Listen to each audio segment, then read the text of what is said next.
Now we will have a treat. We get to hear from our valedictorians, and they are coming up in alphabetical order. No favoritism, just alphabetical order. And so first is Allie Saviola.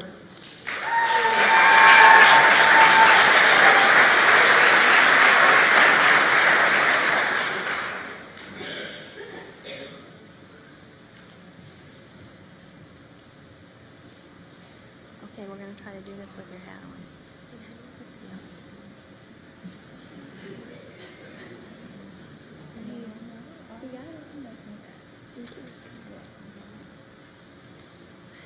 Here you go.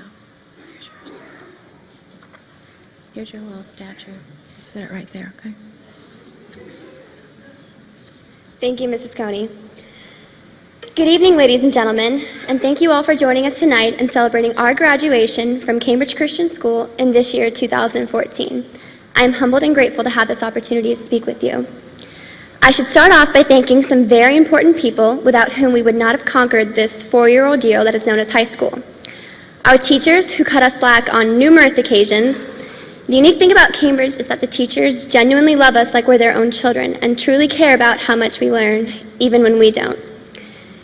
Our friends, who have made us laugh when all we wanted to do was cry and accept our bad jokes, weirdness, and idiosyncrasies without question. And most importantly, our parents. You guys are on our side even when we're wrong, and even when we insist that we don't need you, and that we really, really, really can handle it on our own. You guys are there with your quiet strength, and sometimes very loud strength, supporting us. You have been role models, and you don't need to worry about us in college because we have 18 years of learning from you that has prepared us for what's really out there, and we thank you.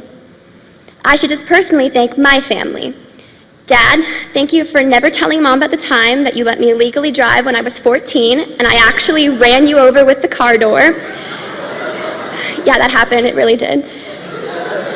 And for giving me your personality, because I'm so much like you, the good and the bad parts. Catherine, God gave me you as a sister, but you ended up becoming my best friend. I thank you that there's always a spot for me at the end of your bed, whether it's 2 p.m. and I just want to show you something I saw on the internet, or it's 2 a.m. and I need someone to hold me when I cry. And last but not least, my beautiful mother. Even though you insist on calling me Allison Nicole, although I despise my full name, I have probably heard the words, I love you, I forgive you, I support you, and I am proud of you more in my 18 years of being your daughter than some people hear in their entire life. And I will always be your baby girl. Graduation is the culmination of 4 years of blood, sweat, tears, OR projects, pep rally fight song encores, moat mob pride, somehow beating the school record for a fire drill every single time we did one, and hearing Miss Coney on that megaphone just going strong. And let's not forget the uncomfortable and horridly unattractive plaid skirts that we've had to wear. I think it's important to reminisce for a moment about some great times we've had together. Mr. Higginbotham dragging us through a -7-degree blizzard in New York City on his walking tour he insisted we do when we could not feel our extremities and were begging to go back to the hotel. Our freshman year when we lost to the seniors in homecoming week by one mysterious point that we don't know where it came from. And may my third period calculus class never forget that senior year described in one word was nothing short of powerful. We've all grown up together over this 4-year period. We've seen each other's awkward haircuts and even more awkward relationships, and we've grown up from scrawny freshmen with braces into the capable and intelligent young men and women we are today. And growing up with each other creates a very special bond between us. Whether we meant to or not, we've shaped each other. It is the experiences we've shared, and even at times the trials we have put each other through, that has molded us into the people we are today. And we are lucky that we have had incredible people in our lives that have taught us well, because let's face it, the real world is hard. The real world is going to test our faith and make us feel inferior because we're young. The real world doesn't care. It has things like W-2 forms that none of us actually know what they mean, It has bills and penalties and consequences. The real world is a culture that hammers into our minds time and time again that ultimate success is merely fame and fortune. The real world is unfair, it is unkind, and it is unforgiving. And I know that I'm not really qualified to give any sort of life advice because I haven't lived in the real world yet. And I'm not 100 years old, and I've never paid a mortgage or traveled the world, and I might legally be an adult, but I do not know what I'm doing in any sense. And I've never done anything inspiring that gives me credibility to tell you guys how to live your lives. But I do know that I've learned a few things throughout high school, and I'd like to share with everyone some helpful advice that I think is important. To be poetic, I broke it into a 5-word phrase, then a 4, 3, 2, 1. And I'm sorry if it's a little bit cliche, but they're there for a reason. And if you remember these phrases, then I think everything will be okay for you. Though I'm made up of 5 words. Actions speak louder than words. Your words can construct an illusion of how you want people to view you, but unless you back up those words with deeds, they are meaningless. As we go into college, I think you should be a person that is able to be counted upon because their works accurately reflect their speech and what is in their heart. Let your actions be kind, compassionate, generous, loving, and forgiving. Do not live hypocritically, because people will watch what you do more than listen to what you say. What you do in life, your actions, define who you are. Girls, ask yourself, if my daughter could see me now, would she be proud of who I am? Boys, are you doing things you want your sons to do when they're your age? Do not just talk the talk, but walk the walk. 4 important words to live by. May I help you? I encourage you to be a servant to others and always have the time to help someone who is in need. In college, our lives are going to get crazy busy, and it's easy to only focus on ourselves or material things. But spend more time giving up your time to others. Never look down on another unless you are helping them up. Help a friend who needs someone to listen to them. Help your siblings learn from their mistakes.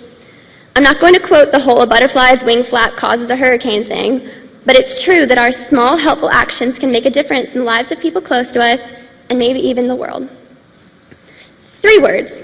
Enjoy the moment. We are going to college, and in some ways it is terrifying, but enjoy the moment. Get excited because the beginning of the rest of our lives is happening. Remember these moments, capture them in your mind, and never forget them. You will never be the exact same person you are right now. These moments pass by all too quickly. Never waste a moment of these moments, and never take them for granted. Enjoy your first football game, dorm room shopping with your mom, even if she picks out ugly bedspreads for you. The first time you can just not go to a math class because your parents aren't there to force you. Simply appreciate and enjoy these next 4 years.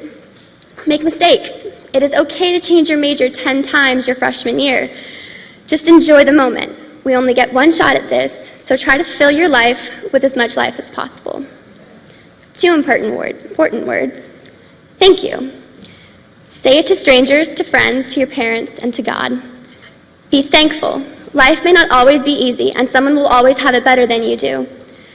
But there are millions of things in life to be thankful for, whether it's little things like a stranger letting you over in traffic, or actually making that piece of paper in the trash can so you don't have to walk over and throw it away, or if it's bigger things like a holiday spent with your family. Be thankful, and in everything you do, give thanks. And the most important word I could think of, it's small, only 3 letters, but I think they're of the utmost importance. God. Do not let the world shatter your faith in Him. If God is the backbone and cornerstone of your life, and you live according to His will and His purpose, you will not go wrong. In difficulties, cling to Him, and the hard times will be a little bit less hard. Ephesians 2:10 says, "For we are God's workmanship, created in Christ Jesus to do good works, which God has prepared in advance for us to do." God has our lives in the palm of His hand, and He has prepared everything. Everything is under control. Don't worry about the future, and always keep the incredible God close to your heart, and life will be pretty outstanding for you. So I didn't know how to wrap all of this up.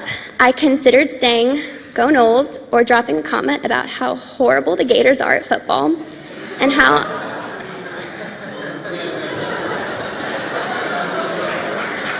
Thank you. I don't want to hear anything about crab legs. No one say a word. And I'm sorry that some of my friends are going there in the fall. I really am, guys, I'm sorry. But then I figured I'd end with some words that my fellow seniors and I have heard 5 times a week for the last 2 years of our lives. And I hope you don't mind me using your motto. Mr. Grable, I thought you were going to be up here. He's right here. There you are. But I'll end with this. So in the wise words of Mr. Brad Grable, be careful, do what is right, now get out. Congrats, guys, because we made it. Thank you.